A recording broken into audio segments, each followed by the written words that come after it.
Hi everyone, this is Julie with Texas Shutter Biz. Today I am painting shutters, or this one's a stain. It's ebony. It's probably the darkest stain they have.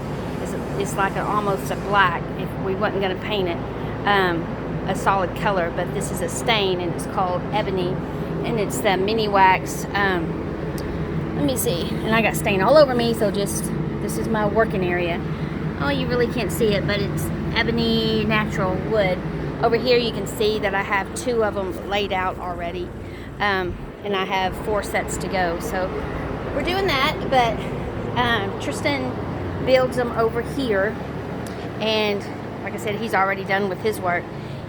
This is after he has built them, and this customer in Plano wanted 3 boards down and 2 across and no decorations or anything, so she just wanted them painted ebony, and that's what I'm doing. This is a door that he did yesterday. It's a double door, so we'll be doing a video on that tomorrow. But that's one side and this is another side, and this color is called Special Walnut, and so it will have a double hinges on it, and I think that's going to be looking really pretty and stuff. So anyway, just wanted to show you what we were doing today. Like I said, these are the double doors that will be going in Plano, and she also ordered the ebony shutters for her home. So we'll be showing pictures and stuff and videos tomorrow. Thank you all for watching. Bye.